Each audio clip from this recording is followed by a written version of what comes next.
Ini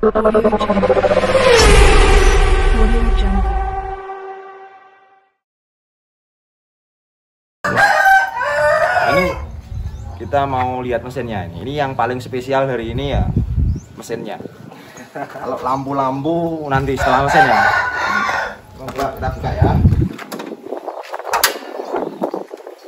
Wow. Jawa Timur biasanya gancuk. Oke, udah diapain aja nih, Mas Justo?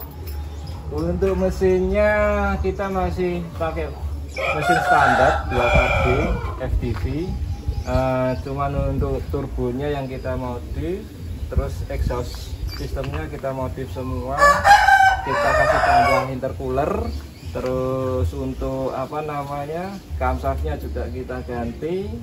Untuk header sama apa exhaust manifoldnya kita custom sedikit juga. Kok kayaknya simpel banget gitu loh. Padahal yang enggak, aku bingung kok. Ya apa ini gitu. Gini. Ini udah menurut saya ya yang pengetahuan mesin dieselnya nggak seberapa ya. Itu mesin ini udah sangat advance untuk kelas 2KD ya. Yang saya tanya pertama ke Mas Justo, untuk sampai posisi yang sekian ini langsung jadi apa ada trial and error? Maksudnya coba-coba ini mungkin turbonya jebol, mungkin transmisinya jebol atau yang lain-lain. Kan namanya modifikasi itu biasanya nggak langsung pada tahap ini, mungkin bertahap. Nanti apanya yang rusak terus belajar lagi, dinaikkan lagi. Gimana, Mas? Jadi ini dulu kita modif itu sebenarnya bukan langsung plug and play kayak model-model sekarang ya. Nah, kita ambil ibaratnya sisi ketahanan dari mesinnya dulu. Kita kasih power sekian, torsi sekian, dia tahan sampai seberapa. Nah, ketika dia ada spare part yang nggak tahan, akhirnya kita lakukan lagi trial and error. Begitu terus cara terus menerus sampai ini nggak terhitung udah berapa kali ini nggak masuk kandang ini. Sudah kemungkinan kalau nggak salah 1,5 tahun ini di bengkel mobil ini. Untuk trial and errornya. Coba aku pengen ngerti suaranya biaya suaranya, coba ini boleh ya? Coba nanti dilanjutkan pertanyaannya. Pengen tahu dulu aku suaranya.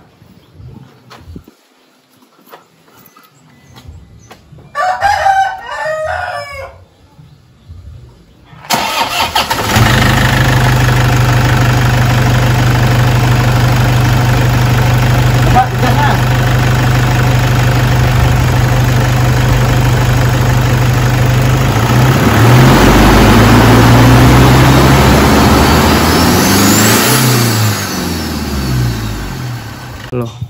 Jadi karena ini tidak plug and play, trial and errornya itu hampir setahun setengah di bengkel untuk trial and error. Dari kita mulai ngetes turbo, transmisi, engine, sama rem, semua kita tes.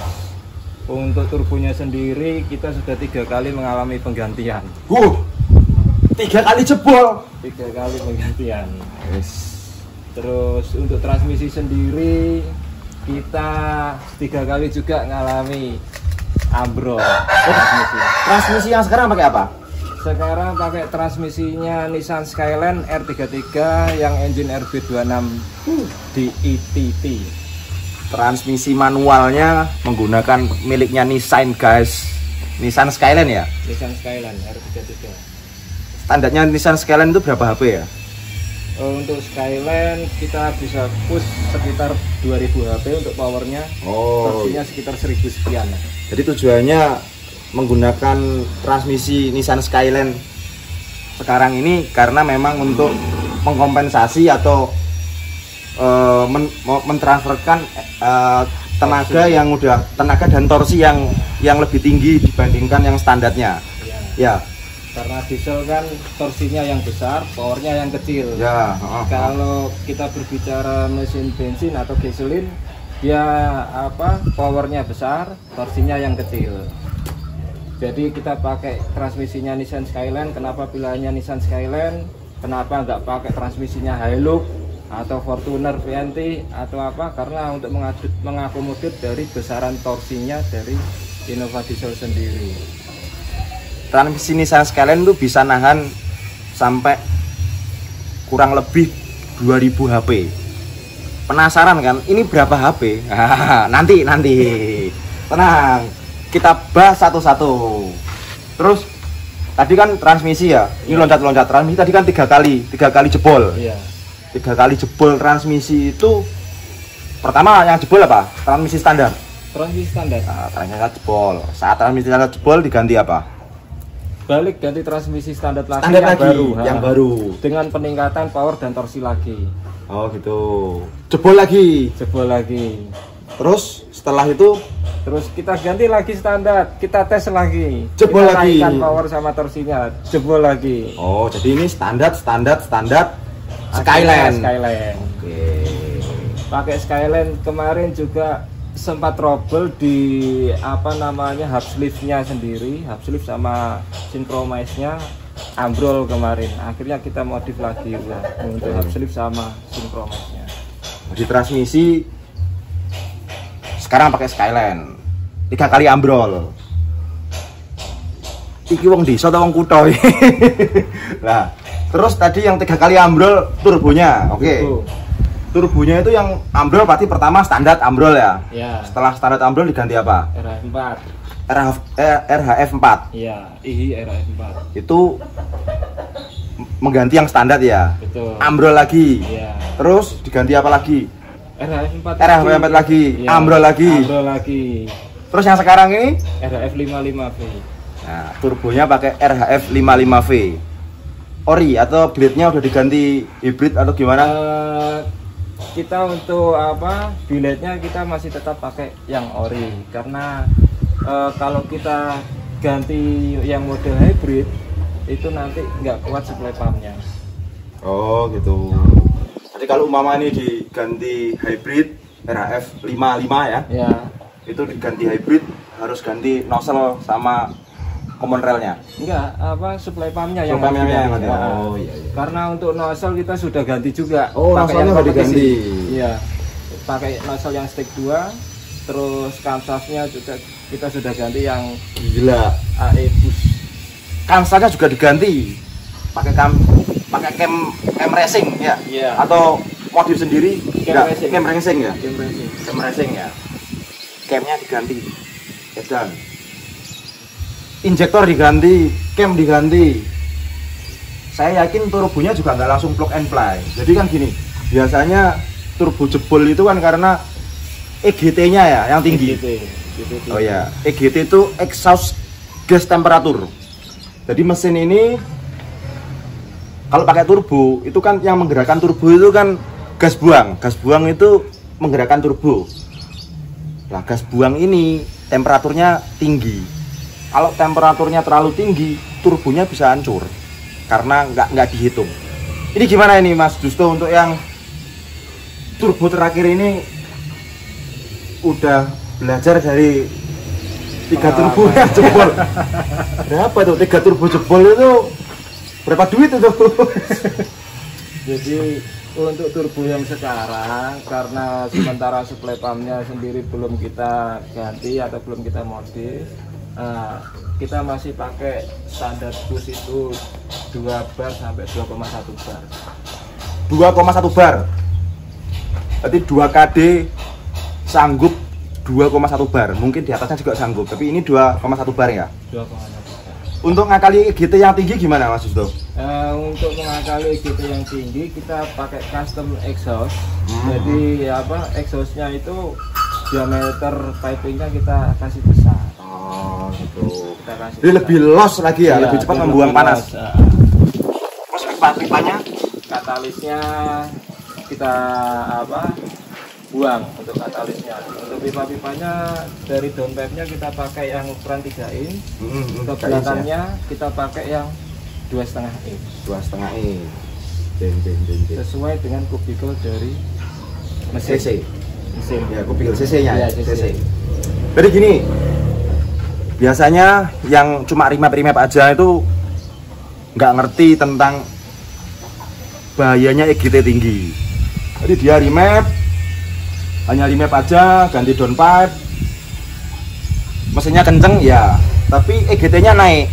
Nah, EGT naik ini bahaya buat turbo. Banyak teman-teman yang setelah remap dipanteng jauh pakai jalan tol ya, panteng terus dia nggak merhatiin EGT, tahu-tahu turbonya jebol. Karena apa? EGT-nya naik. EGT-nya naik di atas yang bisa diterima turbo standar. Ya, gitu ya. Jadi untuk mengakali bagaimana EGT itu bisa nggak naik, salah satunya sistem exhaust. Exhaustnya harus dibikin lancar plus pipanya itu lebih tebal. Karena apa? Pipa lebih tebal itu biasa menerima panas, menyerap panas, sehingga panasnya akan ditransfer ke exhaustnya. Pipa knalpot. Nah, gampangnya kan ya. Pipa knalpotnya harus yang tebel, yang gede. Gede ini untuk biar cepet panasnya keluar, yang tebel ini biar dia menyerap panas. Lebih bagus lagi kalau pakai stainless ya. Iya. Nah, pipa knalpotnya pakai stainless itu lebih gampang menghilangkan panas EGT, sehingga turbonya lebih awet. Nah, itu titik krusial yang perlu diketahui teman-teman yang ingin menaikkan performa diesel turbo atau turbo apapun gitu. Oke, terus pusing ini kakean pernik. Ini filter pakai apa ini, Mas? Ini kita pakai Shimota filternya. Filter pakai Shimota Karena yang KNN lagi dibersihkan. ya, kayaknya lagi dibersihkan. Terus ini apa ini? Ini adalah mark valve untuk kontrol pressure-nya dari turbo. Oh, turbonya ada ini apa? Pressure gauge-nya. Ya, ada boost meternya. Ada boost meternya sendiri. Jadi ini adalah kelebihan dari karena kita pasang piggyback, piggyback dashback unit chip yang Q4. Jadi di situ include untuk solenoid valve-nya turbo. Jadi dashback-nya bisa mengontrol boostnya turbo. Oke. Tadi juga mungkin belum yang diketahui bahwa ini no remap club. Wah, dia pakai piggyback club. Tadi kan ada 2 madzhab di dunia modifikasi, mau remap, piggyback atau 3 ya, atau standalone ya. Itu standalone lah. Ini yang madzhabnya madzhab piggyback. Piggybacknya pakai dashback tipe 4 ya, Q4 ya. Q4. Ya, Q4 itu bisa mengontrol boost turbo. Kalau Q3 yang sebelumnya dia belum bisa. Sudah bisa. Cuman untuk untuk ngontrol dari SCV-nya yang masih belum bisa semua dashback. Oh gitu. Nah, kalau untuk ngontrol boost turbo sudah bisa juga. Q3 atau yang sebelumnya sudah bisa tuh, cuma SFV valve-nya belum bisa ya. Yeah. Oh, biasanya itu yang ditandem sama Ecu shop itu ya. Monosmack sama dashback ya. Tandem ya. Ditandem. Oke, turbo ini mas rumit. Dari turbo ini pipanya masuk intercooler ya. Betul, masuk intercooler. Fungsi intercooler ini untuk mendinginkan udara yang masuk ke throttle body dan ruang bakar.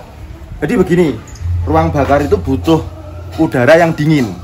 Udara yang dingin itu mengandung oksigen yang lebih banyak dibandingkan udara yang panas. Kenapa oksigen? Ya, oksigen diperlukan untuk pembakaran. Semakin gede oksigennya, ledakan di ruang bakarnya akan semakin besar, sehingga tenaganya semakin besar gitu.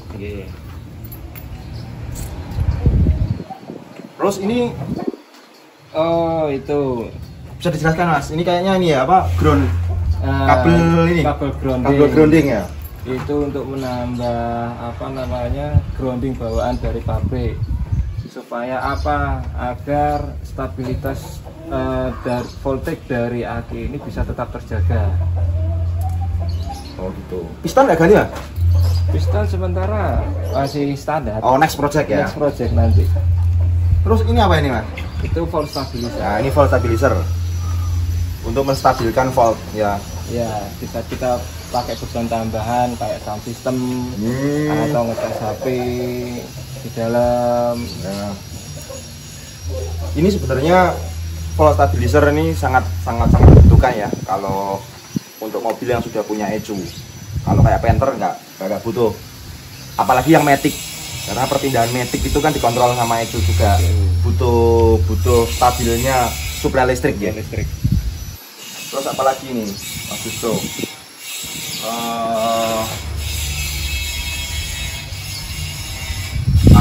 Ini apa nih? EGR ya?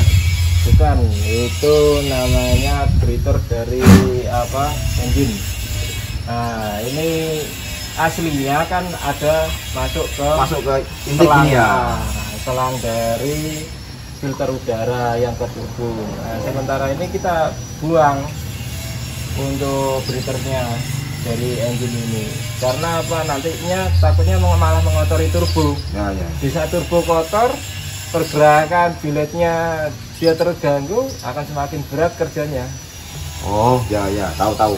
Jadi ini yang sering jadi perdebatan juga di dunia permesinan. Ada yang madhabnya itu ini dibalikan ke sini supaya untuk melumasi, ada yang bilang untuk mengotori. Kalau saya pada yang ikut madhab ini malah mengotori, karena apa yang perlu dilumasi itu bearing-bearingnya, bukan blade-nya. Blade-nya itu diusahakan blade-nya atau kipasnya itu bersih. Jadi bukan blade-nya yang dilumasi, tapi bearing-bearingnya. Dan di dalam ini juga sudah ada pelumasan. Untuk coolingnya juga sudah ada sendiri. Jadi oli mesin di turbo ini kan oli mesin dari karter, dia dipompa masuk ke turbo situ untuk melumasi turbo satu, terus kedua juga untuk cooling. Nah, karena turbo ini ada dua cooling, satu pakai oli mesin, satu juga pakai coolant. Oh, jadi turbonya ini udah ada coolernya sendiri. Jadi kalau untuk turbo standar ya, turbo standarnya Innova yang IHRF 4 ya, itu pendinginan dan pelumasan itu jadi satu. Pendinginannya mengandalkan olinya sendiri yang untuk melumasi. Tapi untuk turbo yang terpasang di mobilnya Mas Justo ini, untuk pelumasan sendiri, untuk cooling sendiri, sehingga coolingnya dipasang cooler ya, pakai coolant, air coolant. Oh, pakai coolant dari radiator. Jadi